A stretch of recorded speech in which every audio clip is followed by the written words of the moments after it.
Assalamualaikum warahmatullahi wabarakatuh. Ada beberapa wasiat dan nasihat dari Imam Syafi'i yang menurut saya penting dalam rangka berhubungan dengan manusia yang lain. Semoga yang saya pilih ini hal-hal yang relevan untuk hidup kita hari ini. Ini kan hari-hari ini kita mulai agak panas, agak sering tabrakan, konflik pikiran, apalagi di medsos itu kencengnya luar biasa. Semoga tidak meluas ke ranah real. Biarlah dunia maya saja yang rame, dunia nyata kita dunia yang damai, yang rahmatan lil alamin. Oke, ada beberapa tips dari Imam Syafi'i sehubungan dengan hal ini. Hubungan dengan manusia yang baik. Katanya Imam Syafi'i, siapa yang menginginkan husnul khotimah di penghujung umurnya, hendaklah ia berprasangka baik kepada manusia. Husnudzon. Nah, ini jadi kunci hidup tentram. Ya kalau hidup kita tentram kan husnul khotimah. Jadi kuncinya ternyata husnudzon, prasangka baik kepada orang lain. Saya tidak tahu hari ini situasi dunia kontemporer itu sering menyeret kita untuk berprasangka buruk pada orang lain.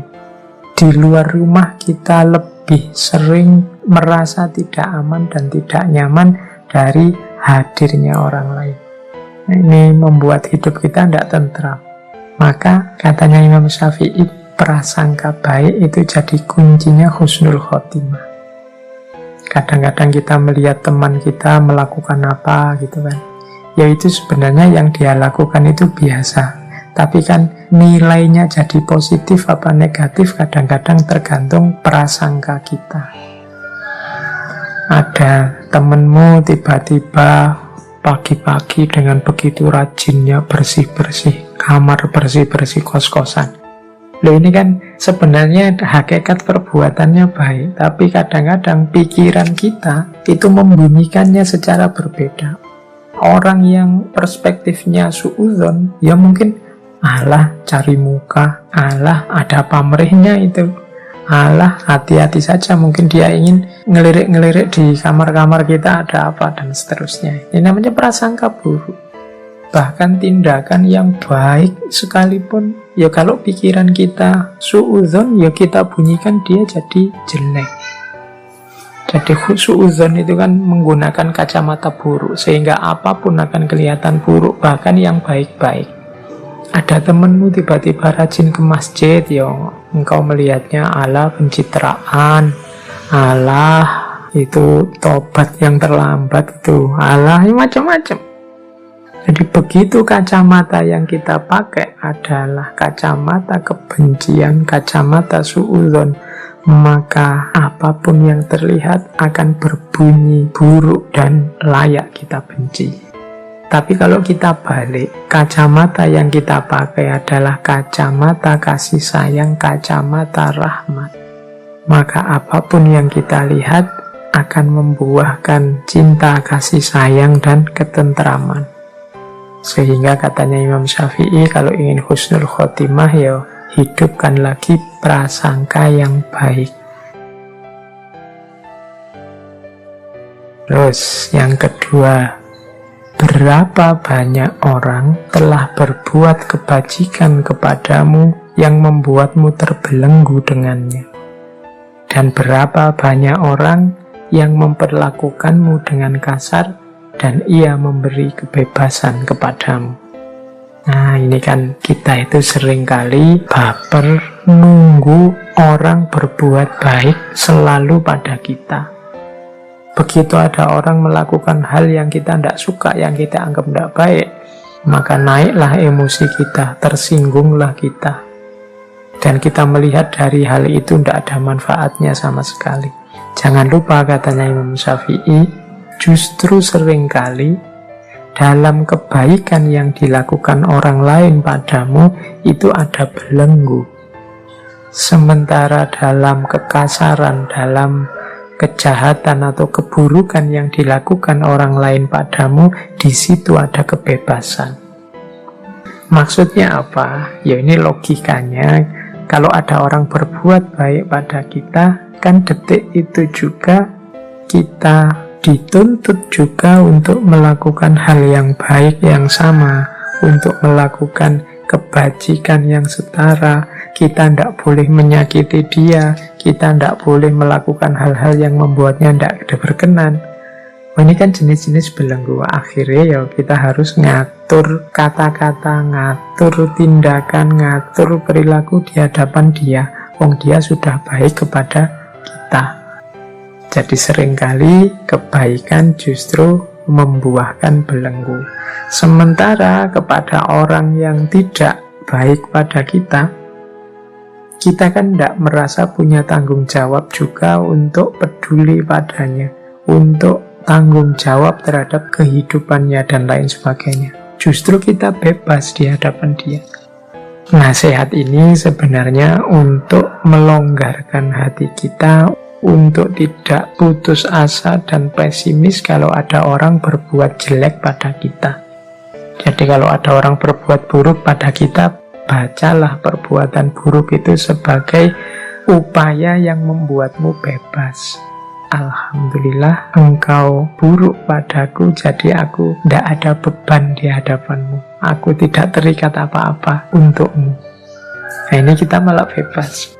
Dari sisi ini yang tidak harus terlalu sedih, terlalu galau kalau ada orang yang membuat teman-teman tidak berkenan. Jadi ini wasiat selanjutnya yang berhubungan dengan relasi sosial.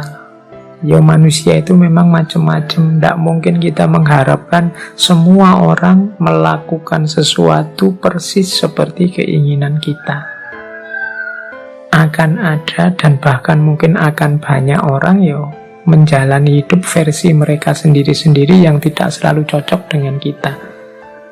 Akan selalu ada orang yang tidak suka dengan kita, orang yang ingin menyulitkan kita, orang yang melakukan hal buruk pada kita. Yes, itulah cirinya kehidupan dunia.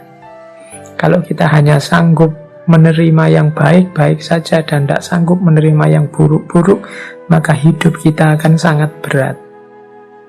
Padahal hakikatnya kalau orang memberikan yang buruk pada kita, maka kita bebas. Tidak ada tuntutan kewajiban apapun di hadapannya.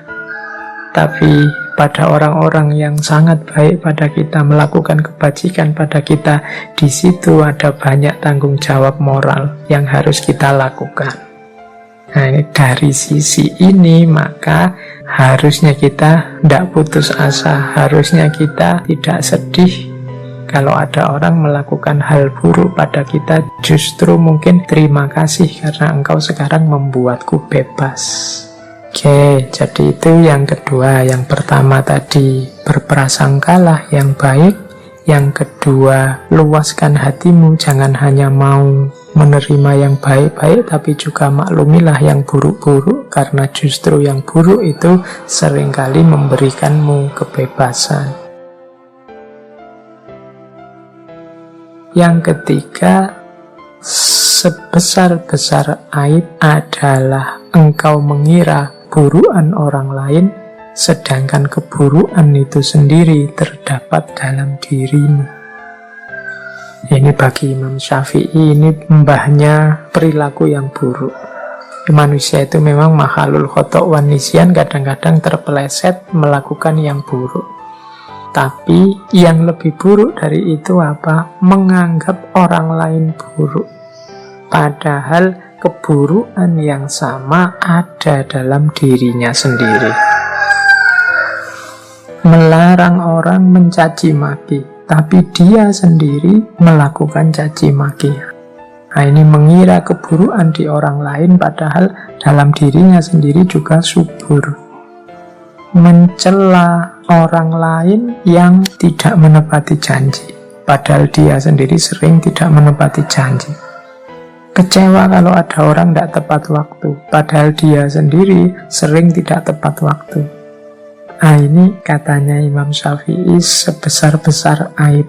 Hati-hati.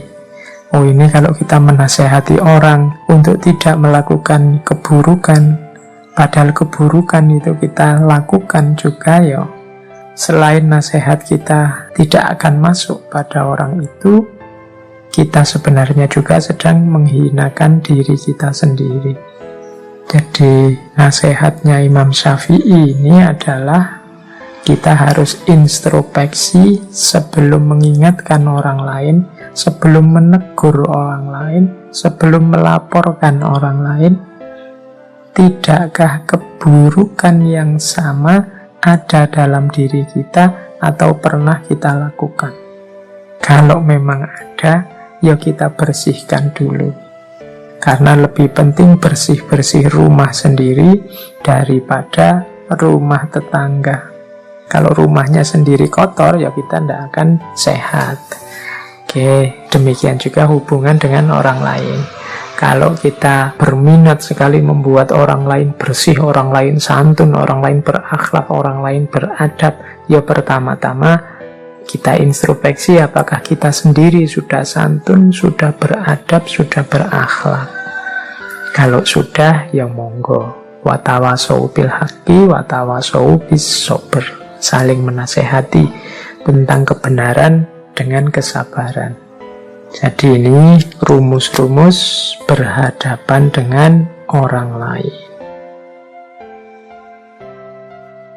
Terus ada lagi nasihat penting dari Imam Syafi'i, yaitu terlalu keras dan menutup diri terhadap orang lain akan mendatangkan musuh.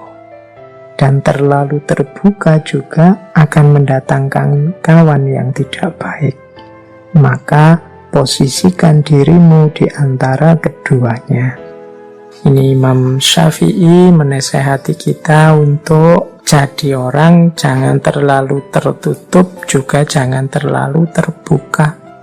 Kalau kita terlalu tertutup, ya orang susah memahami kita, bahkan mungkin muncul fitnah-fitnah.